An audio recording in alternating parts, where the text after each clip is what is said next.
परमात्मा श्री राधा कृष्ण के चरणारविंदों में शतकोटि नमन बंदन करते हुए मित्रों को, जिज्ञासुओं को, धर्म प्रेमियों को, ज्योतिष विज्ञान प्रेमियों को हर हर महादेव, बम बम भोले, नमः शिवाय। मित्रों, संसार में जो पैदा हुआ है उसका नाश है, जो उत्पन्न होता है वो नष्ट होता है। चर अचर जो भी जगत है वो सभी नष्ट होने वाला है। मनुष्य पैदा हुआ है तो मरने के लिए, मरना तो पड़ेगा। हर व्यक्ति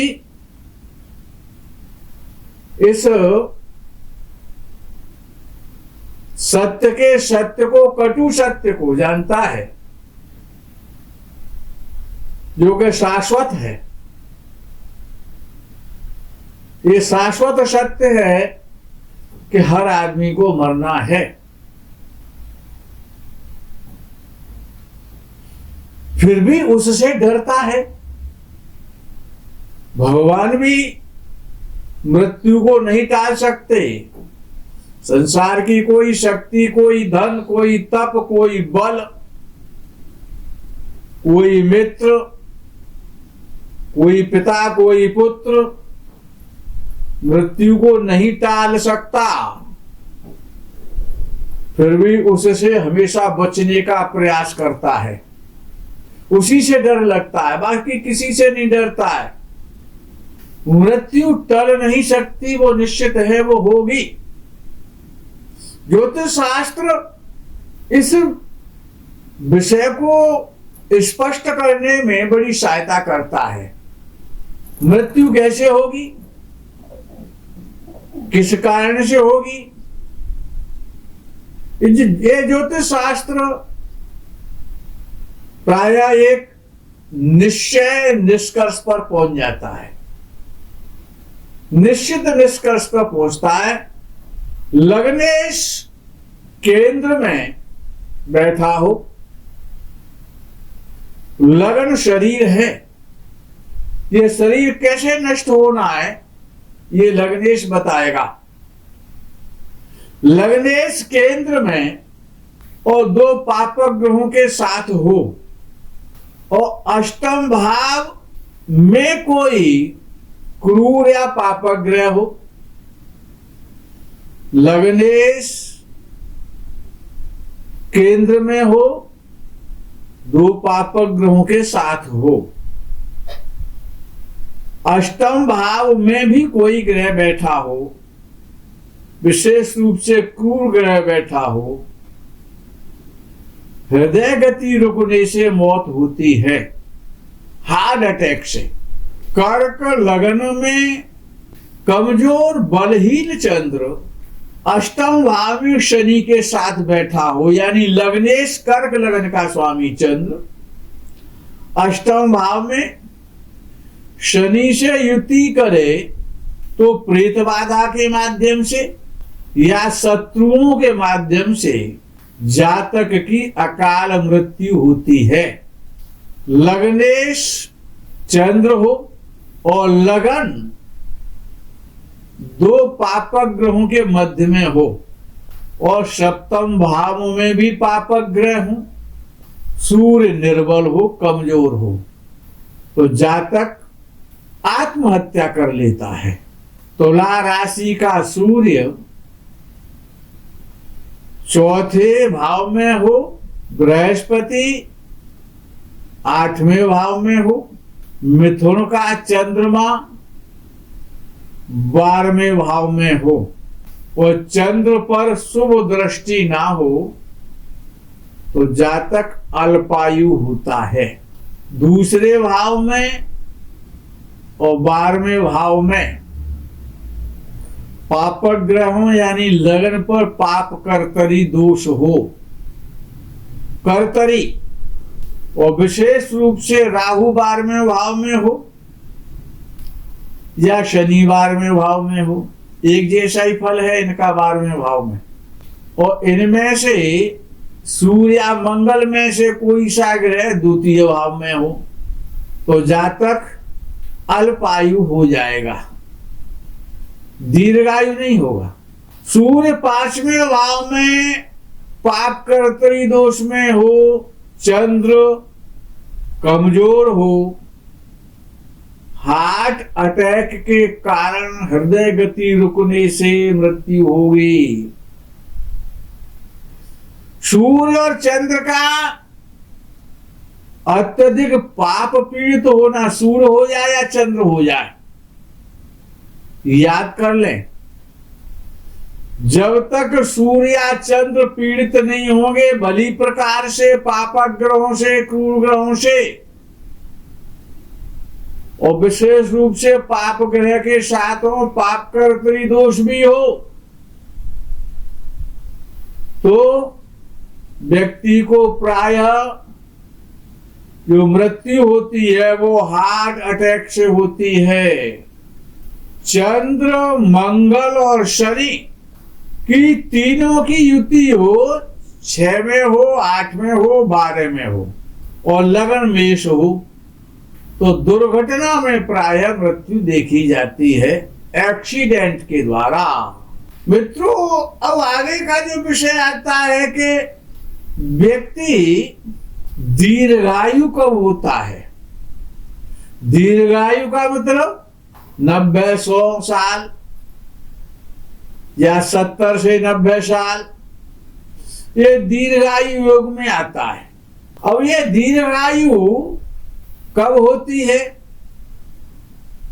कि लग्न का स्वामी लग्नेश, शरीर का स्वामी, लग्न क्या है, वो शरीर है, लग्नेश शरीर है हमारा, लग्नेश और अष्टमेश, अष्टमेश क्या है, वो हमारी आयु है, कोई भी अष्टमेश है वो हमारी आयु है। जैसा अष्टमेश होगा उसी प्रकार से हमारी आयु होगी।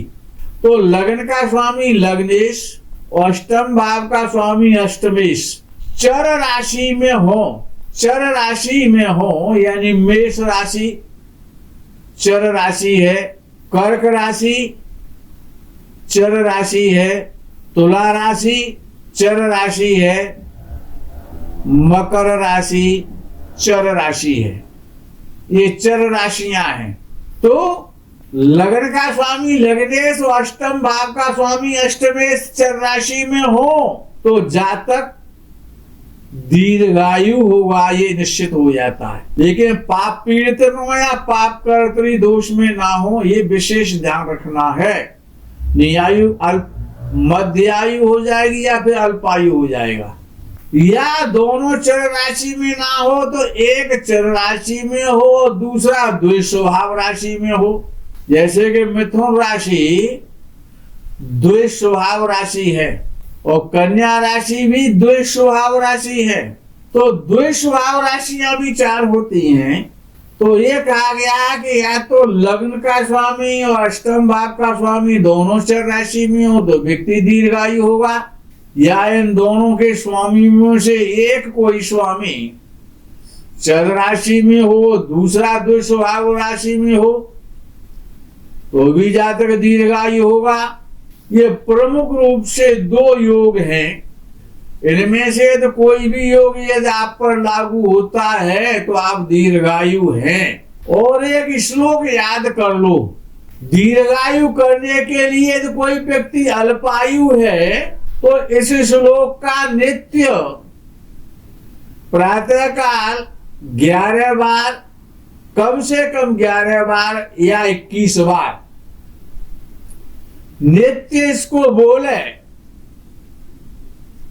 तो व्यक्ति मध्य आयु से दीर्घायु हो जाता है, अल्पायु से मध्य आयु हो जाएगा। ये शास्त्र प्रमाण है। कैसे? श्लोक है क्या? अश्वत्थामा वलर्व्यासो हनुमांश विभीषण कृपः परशुरामश्च सप्तैते चिरजीवनः। ये जो श्लोक है ये आयु की रक्षा करता है। ये जो मंत्र कहेंगे इसे आप, लेकिन ये प्रातः काल जब आप निद्रा से जाग जाएं,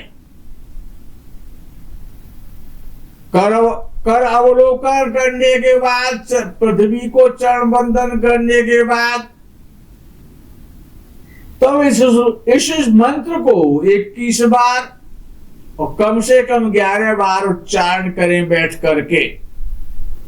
अश्वत्थामा बलिर्व्यासो हनुमांश विभीषण कृपः परशुरामस्य सप्तैते चिरजीवना मार्कंडेय तथाष्टमम्। ये श्लोक है, इस मंत्र है, ये व्यक्ति को दीर्घायु करता है। और प्रातःकालीन जो देवताओं का जो स्मरण होता है, सूर्य नवग्रहों का स्मरण नित्य करना चाहिए व्यक्ति को दीर्घायु प्राप्त करने के लिए, निरोग रहने के लिए। नवग्रहों का नित्य स्मरण करना चाहिए और ये अपरिमित आयु वाले श्लोक को बोलना चाहिए।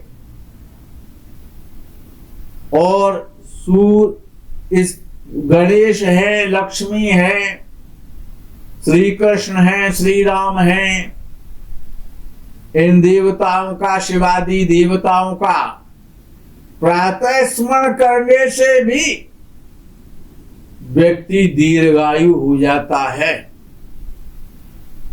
अल्पायु से दीर्घायु हो जाता है। अगर इन ऋषियों का, देवताओं का प्रातः काल स्मरण करता है, कुछ भी नहीं कर सकता है तो नवग्रहों का स्मरण करे और चिरायु होने वाले इस मंत्र को जरूर नित्य बोले, तो अनेक शरीर के रोग आदि व्याधि सभी नष्ट हो जाते हैं, व्यक्ति को दीर्घायु प्राप्त होती है। मित्रों, आज के इस प्रकरण में यही विराम करते हैं। आगे के प्रकरण का आप इंतजार करें। तब तक के लिए हर हर महादेव, बम बम भोले, नमः शिवाय। जय गौ माता की।